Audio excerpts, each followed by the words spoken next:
to the Dark Side of Soul podcast. Joe, this is. This is. Sean. And you come back with your music from the Hearts of Space voice. Joe, this is. This Come back is, with your Yoda grammar. This is Sean. This is Sean. Welcome to the music from the Hearts of Space. Only on Public Radio International. Yeah, that's. I'm drinking whiskey now. You have another career. To take over that podcast from, what's that guy's name who does that? Is it John DiLiberto? That's a cool name. That's a podcast name. Yeah. I don't really have a podcast name. Sean James Morrissey. What's that?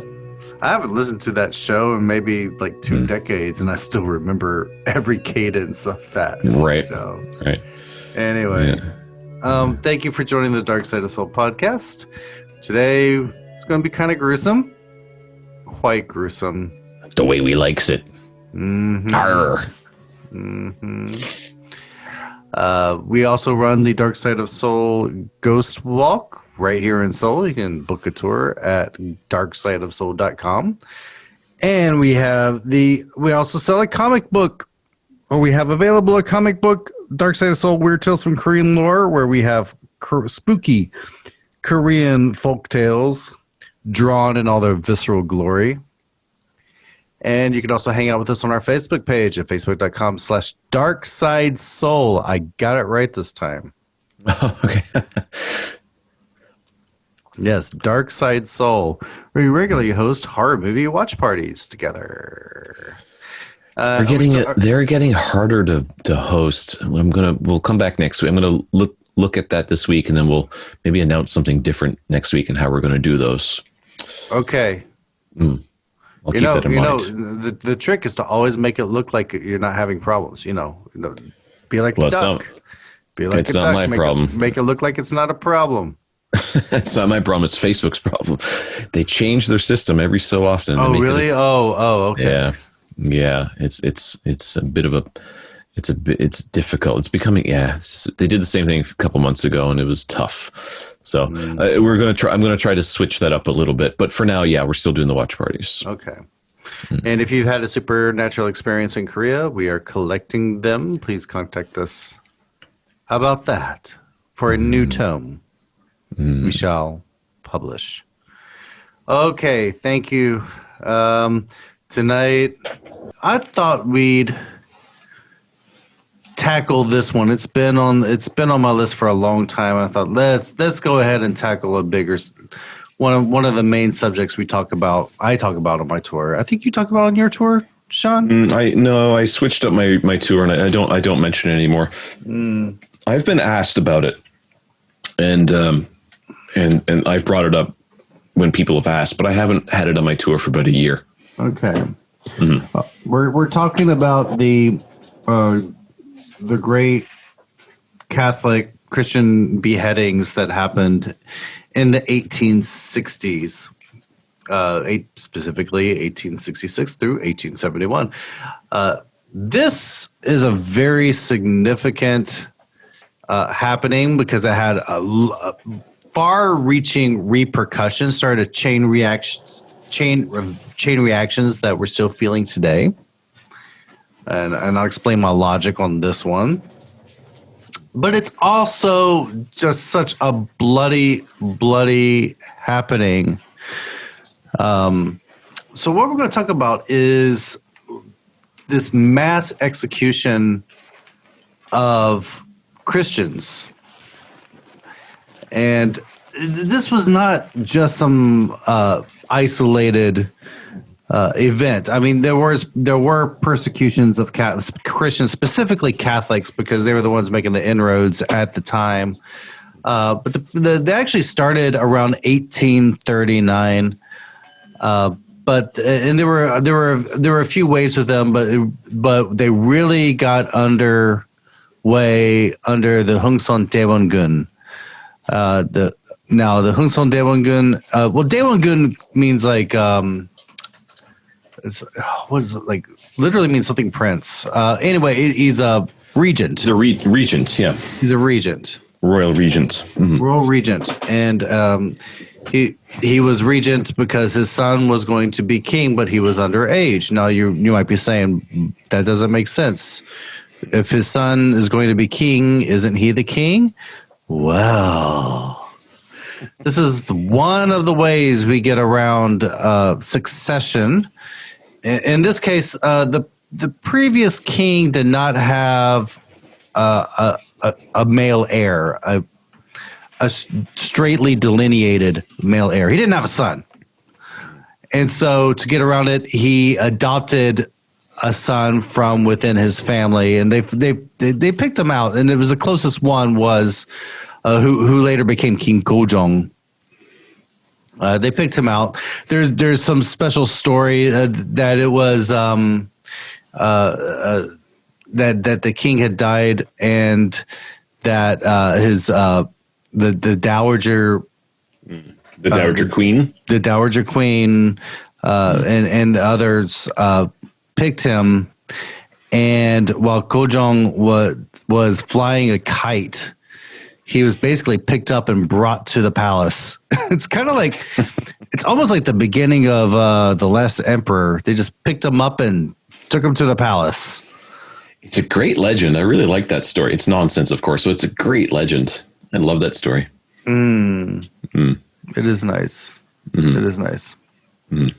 So there were a few power struggles. So the Daewongun had to be in power until his son came of age. So he was in power from 1864 to 1873. Put that on your calendars.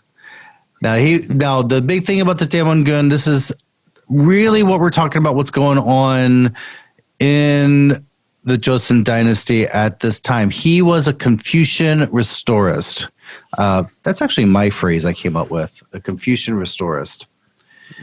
And if you remember back on our episode of Prince Sado, the royal serial killer, we talked about, and this was in the 1700s when he was going around. We talked about how since Sado's father executed his own son, it broke away from Confucian tradition, and there was a lot of passing over of the Confucian elite that they were it was the beginning of the end, that they were starting to lose their grip on power. And the Joseon dynasty was founded as a Confucian dynasty, or specifically a Neo-Confucian dynasty. And so the dynasty was falling away from its Confucian roots. And the Daewongun was thinking, okay, we should restore this. We're seeing what is happening in China and other parts of the world that is falling to the west, and is becoming corrupt, decrepit, and weak. And he concludes because they had lost their way, they had lost their Confucian ideals. And he felt specifically Catholicism went against Song Confucian ideals. Like any father, he's really worried about his son, because if you're going to have uprisings, well, his son will be the target for uprisings. And he was worried about what was happening with the Taiping Rebellion and such in China, and the Opium Wars, that this is going to infect the kingdom of Joseon. Because basically Catholics are spreading anti-monarchical sentiment.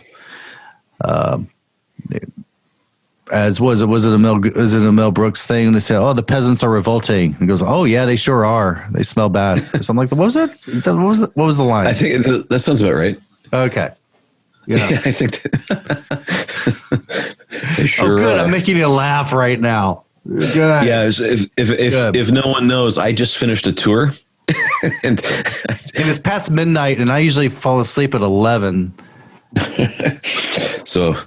Yeah, making me laugh is quite good to do right now. I like to make you laugh. Okay, Laughing. if you're able to follow so far, I'm really giving you background on this. So basically, the Daewongun loves Confucianism, doesn't like Catholics. Why? Catholics don't really fall in line with Confucian values. For one thing, I mean, the fourth commandment is to honor your father and your mother. Confucian would say, why is it not the first commandment? Because your relation with your parents, the relation specifically son to father, is one of the basic pillars of Confucianism. Yeah, I've often kind of thought about that, and I wonder if anyone gave him any kind of counter argument. I have no idea if he had any discussions or debates with any Westerners. I doubt it, because he hated them, right? He wasn't really interested. This is what I'm finding out, because I've always thought he was anti-Western. He kind of was open-minded at first. But I think there's a lot of palace intrigue at the time. I think there were factions that were pro-Catholic and anti-Catholic factions that were going on. Yeah, always factions. Yeah. And I bet you, if I read any deeper, it was aligned on this is the Eastern faction and the Western faction, because it always is. Yeah. Like with Kwanghae-gun, the factions. Yeah. But I wonder if anyone ever said to him about like what you just said is like, honor your mother and your father, and especially the idea of father to son, how that relationship, and then how filial piety connects to that, how that's so central to Confucianism and Neo-Confucianism, Korean Neo-Confucianism. Yeah. If anyone ever said to him, but God is the father, that way you're like, whoa, mind blown. But he probably wouldn't care. But I'm curious if that was ever brought up to him. It's like, but they believe God is the father, the ultimate father. So, I don't know. I believe the attraction of Christianity throughout history, how it got a lot of converts, was it did have a more of a egalitarian message to it that was not hierarchical. I think that's how it spread in Korea for sure. That was the appeal in Korea. Absolutely. I think. Wow. And I'm using multiple syllable words tonight. I'm doing it, man. We should record more tours, like more tour. No, we should record not. more podcasts. Yeah. Drink that whiskey. Okay.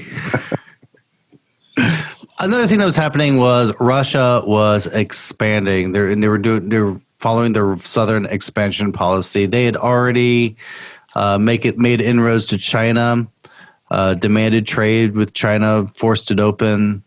And it looked like they were about to do the same thing to Korea. They were anchoring off the East Coast, demanding trade. And so the Daewongun felt like, okay, these barbarians, we should counter barbarians with other barbarians that can relate to them. So he felt it was suggested to him to use the French as a bulwark against Russia. So make some type of agreement with France, some type of maybe treaty to keep Russia at bay, just in case Russia tried to do the same to Korea that it had just done to China. And so he asked French Catholics, because they were the missionaries, to arrange meetings with. Hold on. He asked the Korean Catholics to arrange meetings with French missionaries.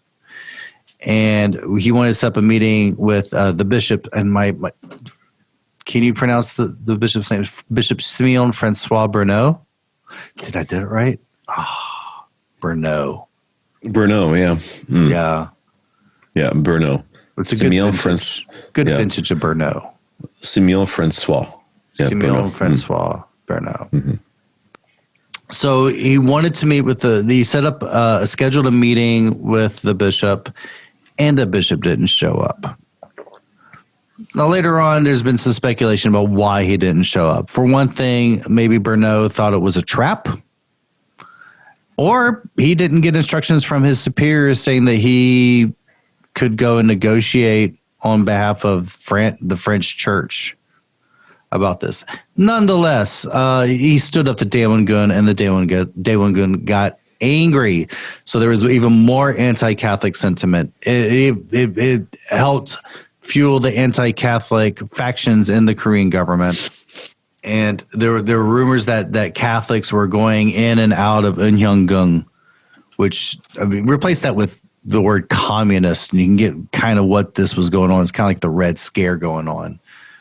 You may want to explain briefly Unhyungung. Oh my God, Unhyungung! Thank you. I'm sorry. Unhyungung is where the Daewongun lived. It's a minor palace. We passed by it on my tour. It's east of Insadong. How about that? Yes, right. Anyway, but you can walk by it and not notice it because it's kind of a minor palace. It doesn't really have anything tall and imposing in it, but it is a nice place. So, but the Catholics were messing it up by walking in and out, and they might have been influencing the government. I mean, you see all the paranoia that's going on.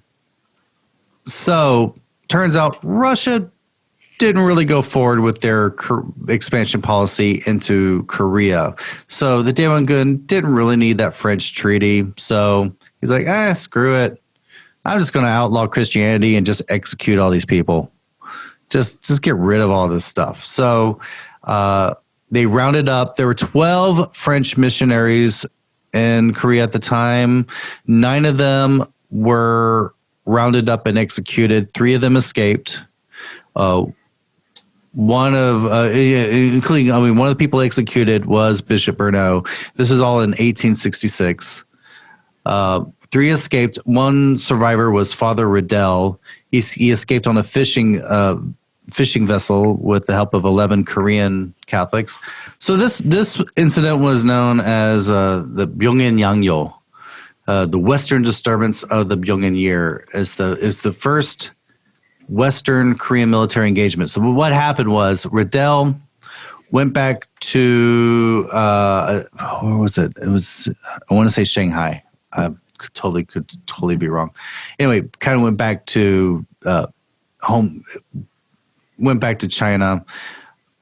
Talked to his superiors. And the French government was angered. They said, "Okay, we're going to teach Joseon. We're going to teach Korea a lesson." Sent a French fleet.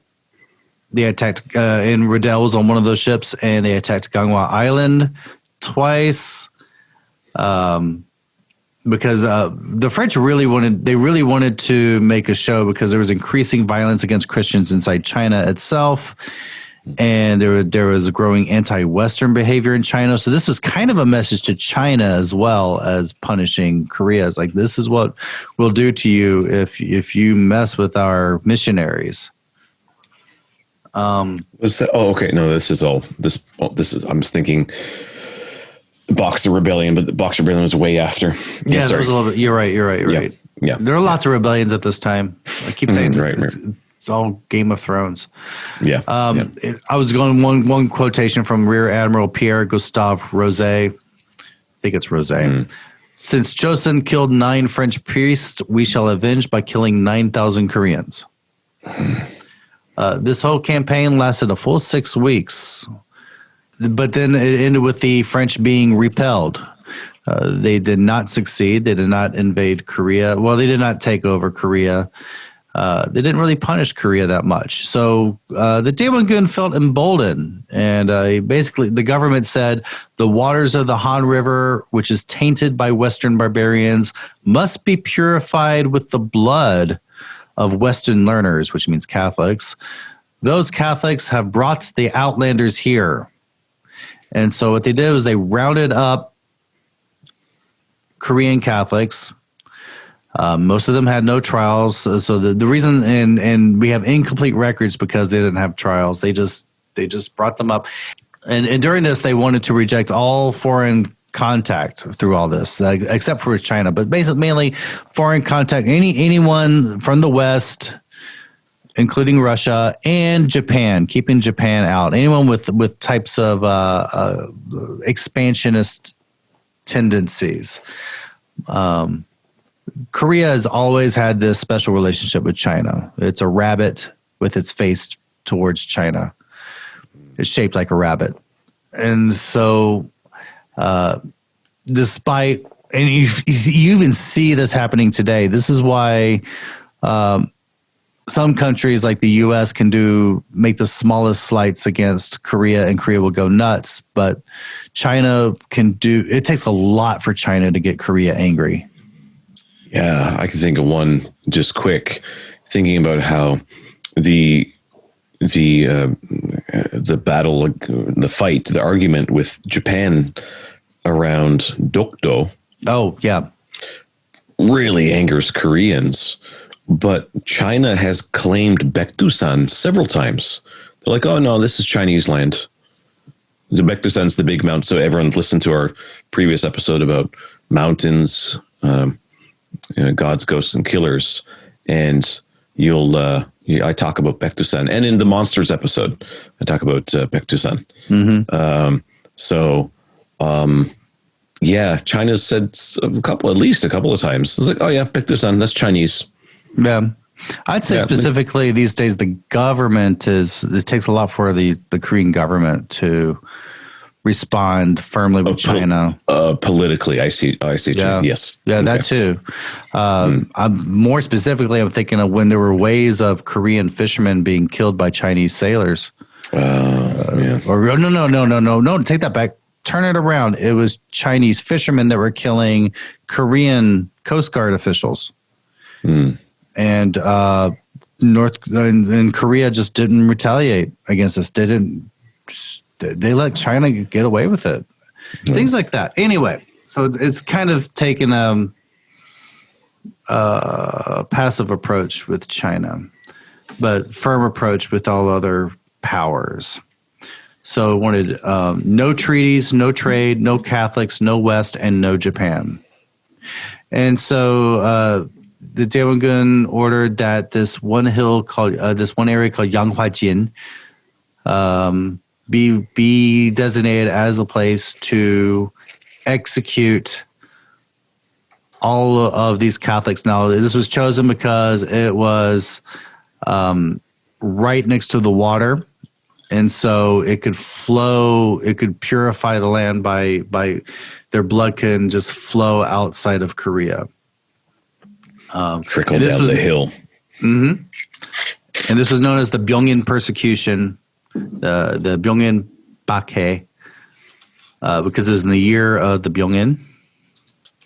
And so, so the soil was contaminated with the footprints of foreigners and should be washed away with the crowd that communicated with them. So it was, they wanted to execute all the Catholics on coastal sites.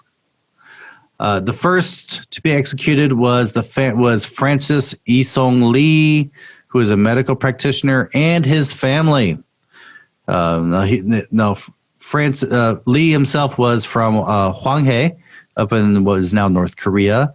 He converted to Catholicism along with his wife Maria Yepun Kim. That's a beautiful name. Kim Yepun. Get it. Yepun Kim. That's a beautiful name. That's a pretty name. It's a pretty name. Again, a kind of a deep dive into only a deep dive joke that only those who can speak Korean will understand. I think we do that once an episode. I got to. Yeah. So he moved to Seoul, which back then was called Hanyang. And he tried to expand the religion to the northern, tried to expand Catholicism to the northern areas. After the ban on Catholicism, he fled to Shihung with his wife and son, but he was caught, beheaded October 22nd, 1866, and their heads were hung up on display. And so more Catholics after that were executed for bringing in intruders. And they also focused more on the coastal areas because that's where the Catholics were concentrated because Catholics came in from overseas. So I would say congregations started in port towns.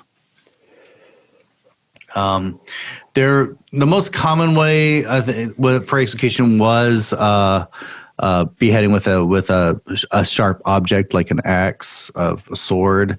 But another way was to ram people's heads against a stone, like a wedge stone.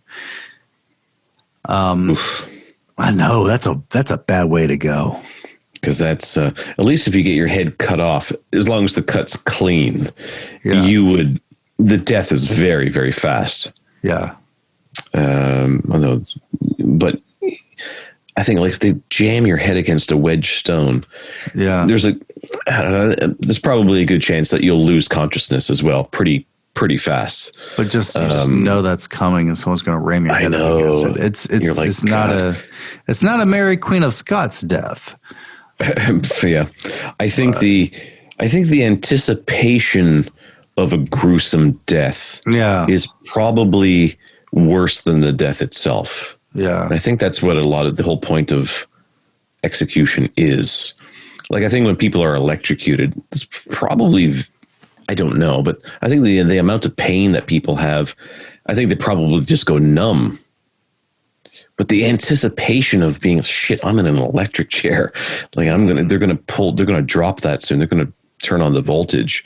Yeah. You know, that anticipation's frightening. And I can imagine those people, like you're in just anticipating having their head smashed against a wedge stone. That anticipation, and for no real reason. You know. Well, they had a lot of people to get through, because I'm about to tell you some numbers. Yes. Okay. All right. So this was not just one incident. The Byungin persecution, even though some of them happened outside of the Byungin year, there were 4 waves, starting from the spring of 1866 to the summer and the summer and fall of 1866. There's another wave that happened in 1868 when Opère robbed Namyeongun's tomb. Now we had these incursions with the West coming around and trying to teach Korea a lesson. So they were trying to rob this tomb, and they were also planning to rob the tomb of the Daewongun's father, which is very bad in Confucian tradition.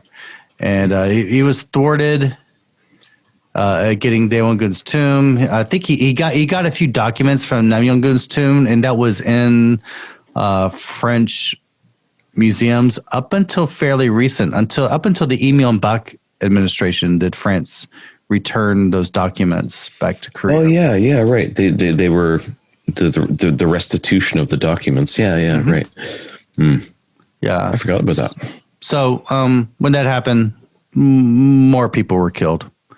Then 3 years later, 1871, that was a General Sherman incident. That's when the Americans got involved and brought in a steam-powered ship, the General Sherman, to teach Korea a lesson, to open up the ports, open up Korea the same way Matthew Perry opened up.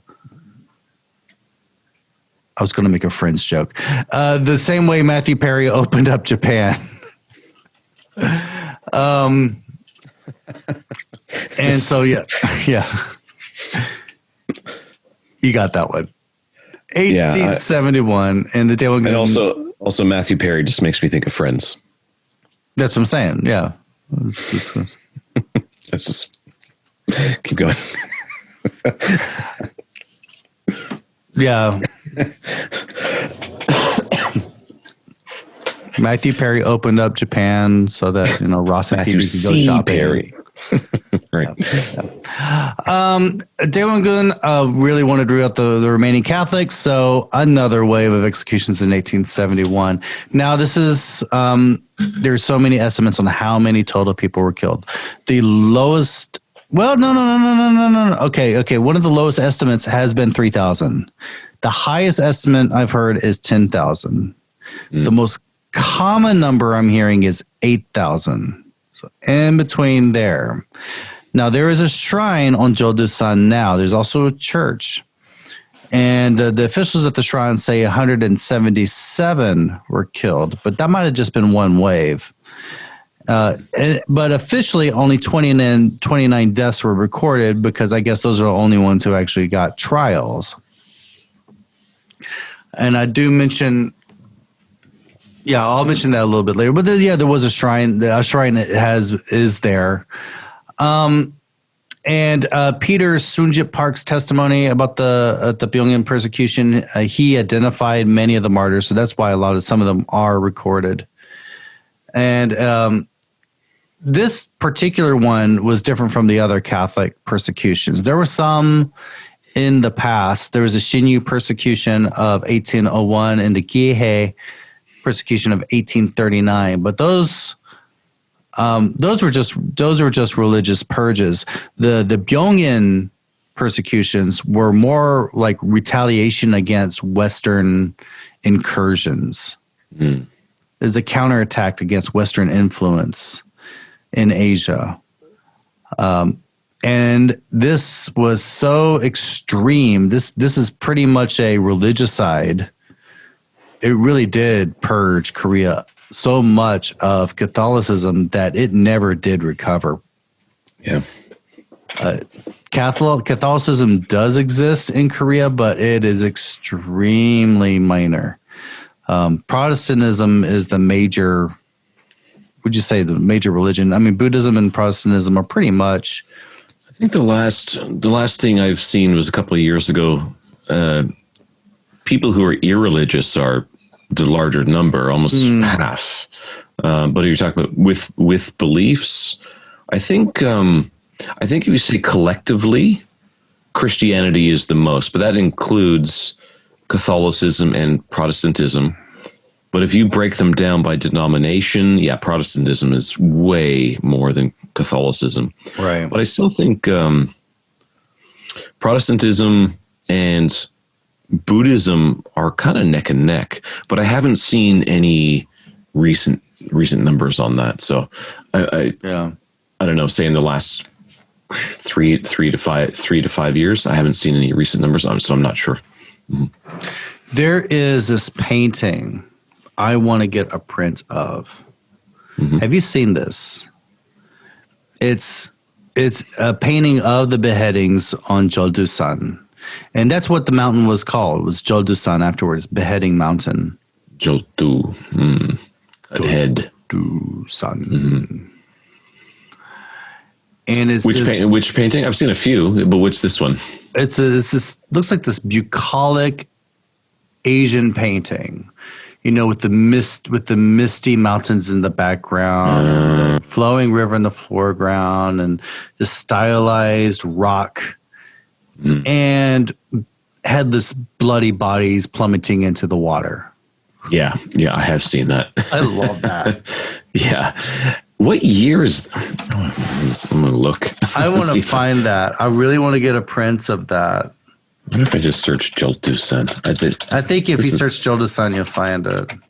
This is the first time I'm doing a Google search on the podcast. Let's see. Jeoldusan painting. Probably get it. Yeah, it'll take a while to find it. Anyway, yeah. You can search it in Korean. Yeah. I did find it. You know what website it is? What is Ours. Oh.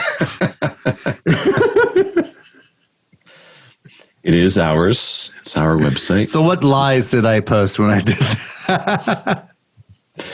You said that you painted this picture. This might not be the one you're talking about, but it's similar. This might be the one where there's just. If it's the one on the website, it's the one I'm talking about. Yeah, it's obviously a photograph of the painting because you can see, because you can see light reflections, I guess, against the glass. Very, very graphic photo. But it's also pretty. It's bucolic. It is. There is an appeal to it. It's funny because, I'm just going to say it right now. This is the photo that everyone looked at for the thumbnail of this episode because I think we just decided which. Oh, I know which photo we're going to use for the thumbnail. He's like to the right of the photo. The painting, it's like immaculate. The painting of the trees. Yeah. And then you see, but when you look just below the trees, there's a line of Catholics being marched up the hill, and then they're being thrown off and being just executed. And there's this blood everywhere in the water. It's kind of like the Korean middle school, the Joseon Dynasty middle school kids notebook doodles.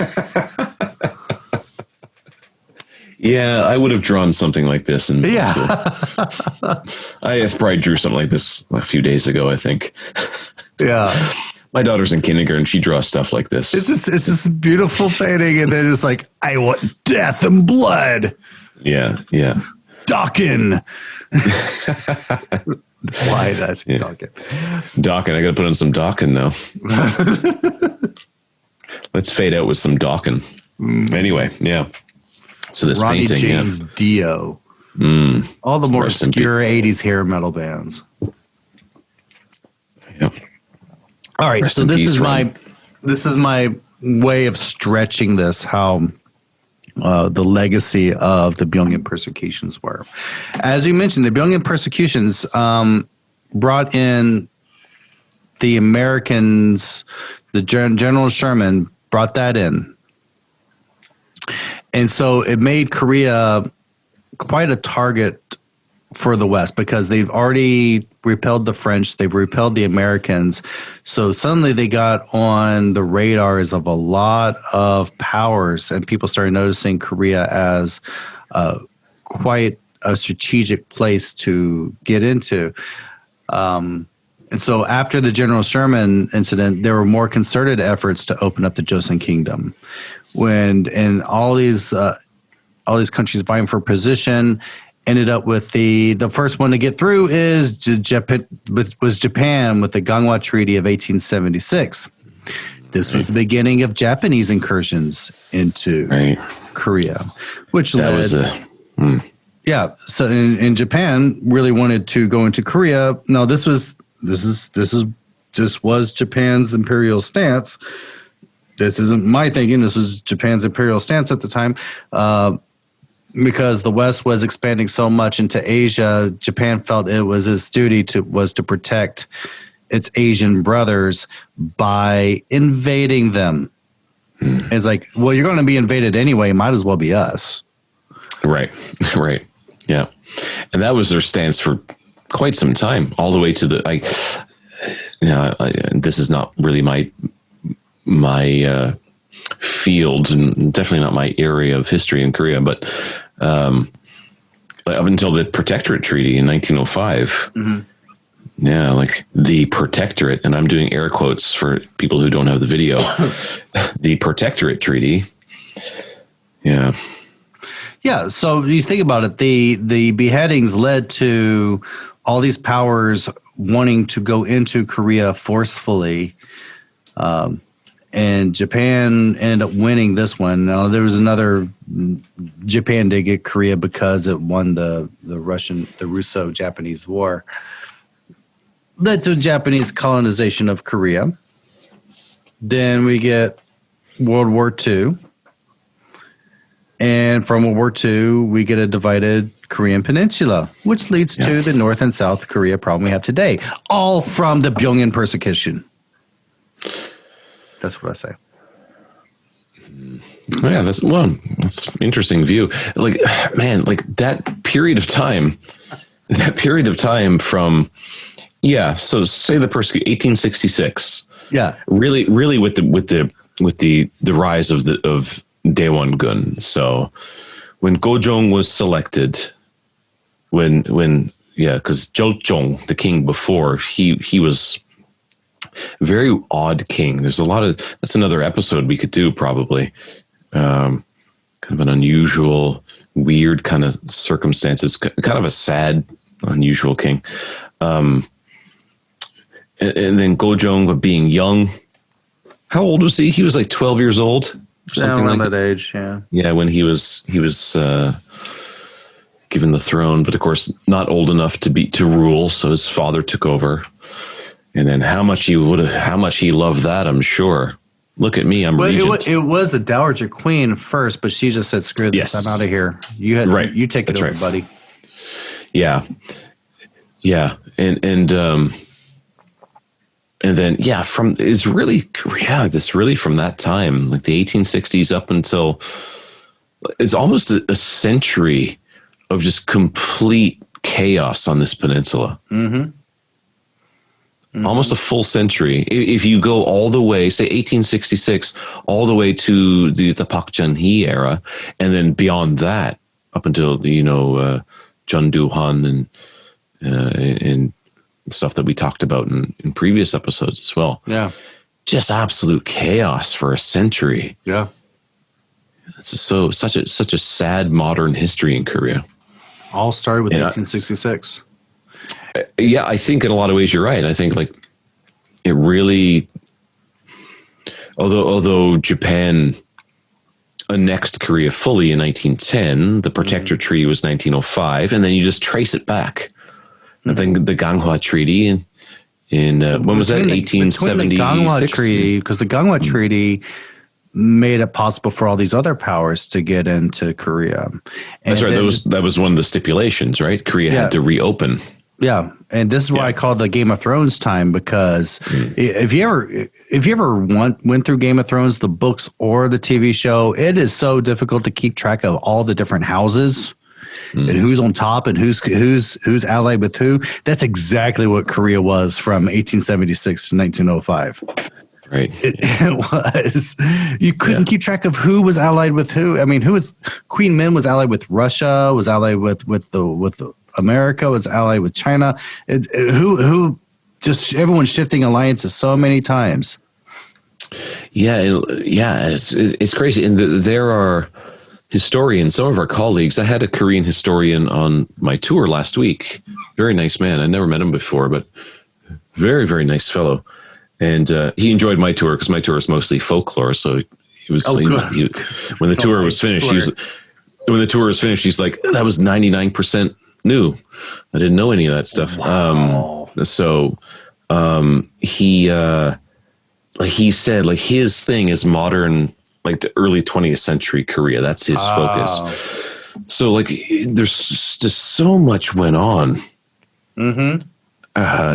during that time that there are historians that can focus on just like the Donghak Rebellion, only that. And they can be experts on that. And that can be their dissertation. They can defend their dissertation on that. And that's their expertise. And we're thinking of doing a multi-episode podcast on that one.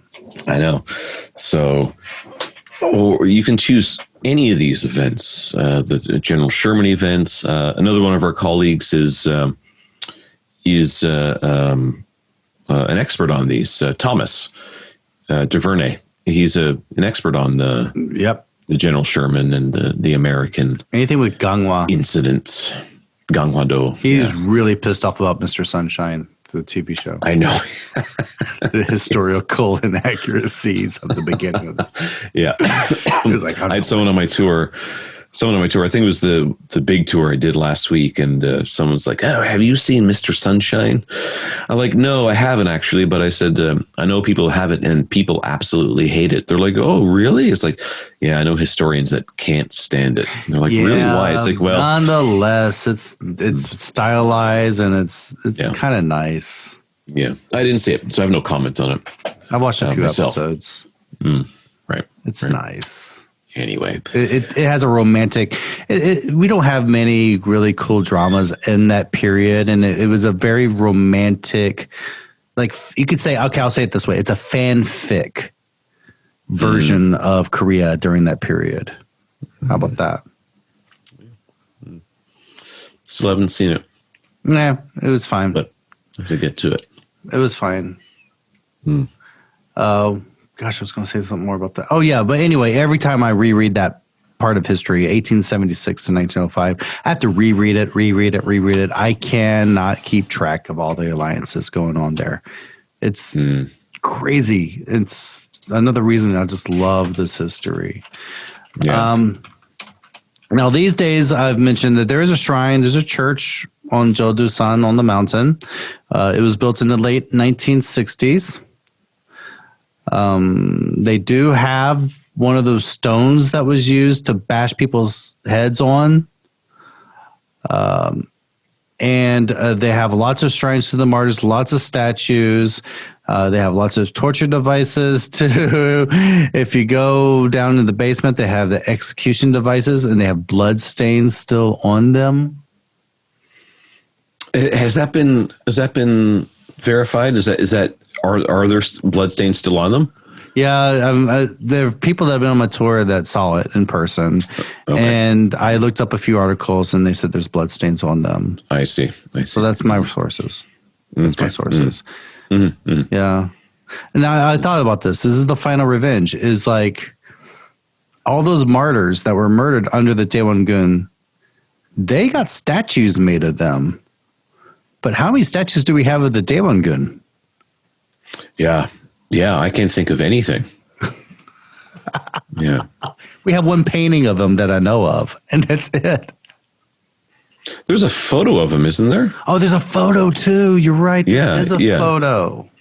Yeah, but I have photos too. I have no statues. Right. I don't have either. You're a vampire, of course. I'm a vampire. But yeah, that's a good point. I can't think of any statues in honor of the Daewongun. There might be, sure, but I can't think of any.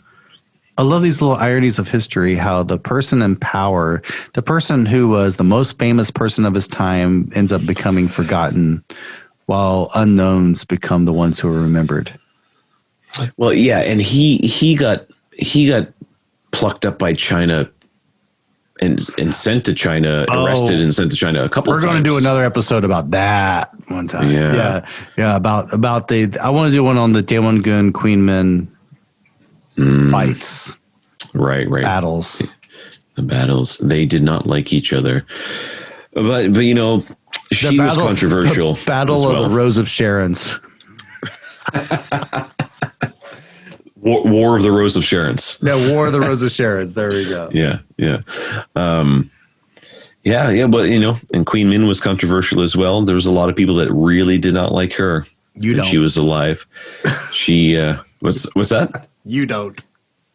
Well, I don't. Yeah, I'm not impressed by royalty. No, that's no secret. But no, she was controversial in her age, at her time. A lot of people weren't particularly fond of her. And I think so you're not impressed by royalty. Didn't you? You had a Catholic upbringing, didn't you? I did. Yeah, I was. Yeah. Yeah. I did. See, Daewongun was right, man. Catholics have just instilled those thoughts into people, man. Works for me. Anti-royalist, man. Well, honestly, I don't drink or swear enough to be really Catholic, so. But I do drink and swear a lot, though. So, anyway, yeah.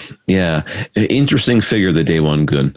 I think if people are really interested in reading about the collapse of the Joseon dynasty, which is really the end of Korea, that eventually went into the 20th century and then allowed all the things to happen later in the 20th century that gave rise to modern Korea, you can't ignore the Daewongun.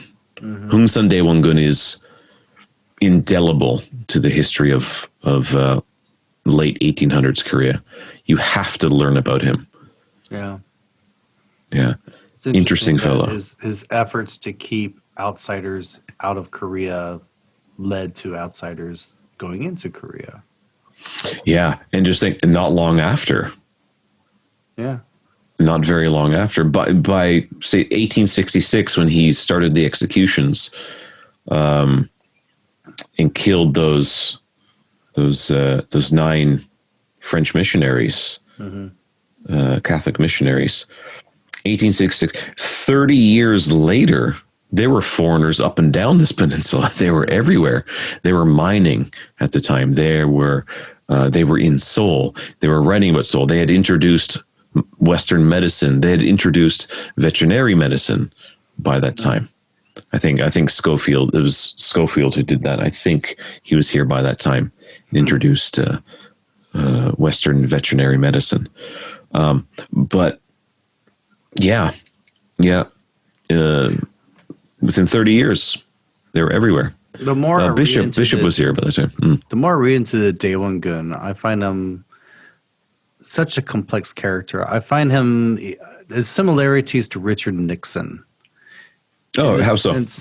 Yeah, and this is that he's and historically, conventionally, he's a reviled character historically, but then you read more about him, and you're like, my God, this was a complex individual.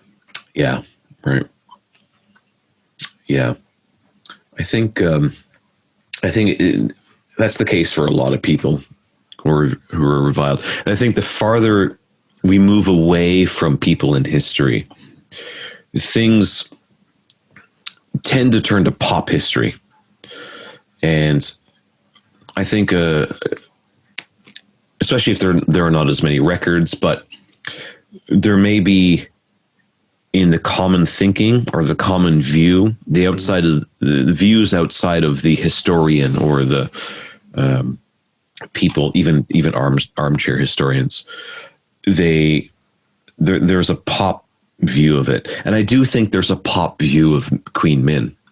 I think she's romanticized in modern times to the point where she's almost beloved, and to the point where people think there's actually a photo of her, and there isn't. We will go into that. So, but a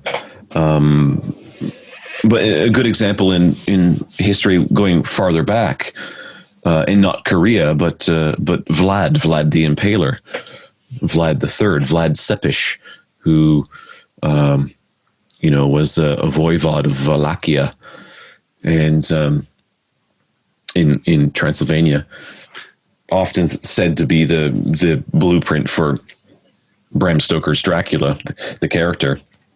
But there's no evidence for that. There's no evidence that Bram Stoker knew anything about Vlad Tepes. There's just no evidence for it, and it's commonplace that it's just said that Vlad the Impaler is the blueprint for Bram Stoker's Dracula, but it's a pop history. It's just there's no evidence for it. And in fact, I lean towards that. He actually just had bad asthma, and he was really called Vlad the Inhaler. Oh, that's true. That's right. Yes. I've seen that meme. It's the famous painting of Vlad shaped like an inhaler. I have seen that meme. Yes. But I think, like there's pop history when it comes to a lot of this stuff. And I think as time goes on, like you said, these characters are complex. Pop history grows around them, and everyone's a little bit more complex, I think, than how they're often viewed. Very few people are just purely evil. Hitler was just full on a bad idea. That was just a bad human being. Mm-hmm. There's no pop history around that guy. He was just wrong. But I think, in a lot of ways, you're right. I think maybe the Daewongun was a little bit more complex. Yeah. Anyway. But still a nasty fellow. I call him one of the greater assholes of the late Joseon dynasty. Yeah. Mm-hmm. Anyway, thank you for listening to us. We're going to continue a lot more of this. And remember to like and subscribe. Tell your friends about us. Oh, if you want to be, I never talk about our Patreon. You can get more stuff. If you like this show, you can get more stuff regularly. You're just getting a little bit of it right now. Just like starting at $5 a month, you get a lot of extra stuff. There's Weird Tales, Sean's Weird Tales. We get, Sean, what do we give people now? It's Weird Tales. I know. Well, it's Weird Tales. You got the loot once a month, and let's see. I do have Letters from the Dead, but Letters from the Dead is for all of our patrons. There's no tier choice. It's for all of the patrons, but it's infrequent. It's something I do just more as a hobby, a bit more for fun. But that is infrequent, but you do get them. What else do we have? We got music. Sorak-san. That's right. Sorak-san. That's right. Our music is by Sorak-san. You can also purchase our comic, Dark Side of Seoul, Weird Tales from Korean Lore, through our website at darksideofseoul.com or on Comixology or Global Comics. Just hunt for it. We have it on a lot of websites now. And also take our tour that we keep talking a lot about. You can book at darksideofsoul.com. Also, remember to tell us about any supernatural experience you've had in Korea so that we can compile our book about that. Is there anything else we got going on, Sean, we should tell everyone about? This show comes out in November. Yeah. Well, yes. Okay. Let's announce here then. We are doing, and I think by the time this episode comes out, then we will be kind of set and ready to go. We are doing webcomics. Oh, yes.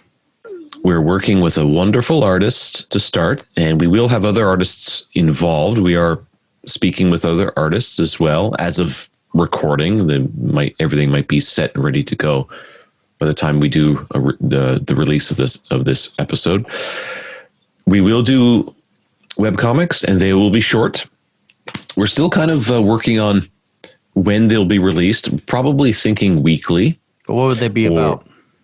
They will be about ghost stories, and folk tales. What I'm going to do with these is I'm going to adapt a lot of. I'm writing them, and then we have the artists working on them. They will adapt Korean folk tales the same way the comic book Dark Side of Soul, Weird Tales from Korean Lore. The same way I did that, but that's a larger project. That's a large, big, full-on modern comic industry project. And these are web comics. So they're a lot of fun adapting a lot of these stories, but I'm also going to write original tales for this. And that'll be a lot of fun as well. So those will be released first on Patreon, much like our podcast. They get released to our patrons first, and then they're public. So if you want quicker access, then join Patreon. And the comics are good. Our artist G1 is really, really good. We'll introduce G1 that'd be great. A little bit later. Yeah. All right. And that's it. I think that's patreon.com/darksideofsoul. Yes. I think that's everything we're working on, Joe. We're a couple of busy fellers. Yeah. Yep. Podcasting at 1:32 a.m. on a Saturday morning. Yes. Halloween, nonetheless. Halloween. We're recording. Yeah. Wow, we did it. Okay, everyone. Until next time, stay spooky. Good night.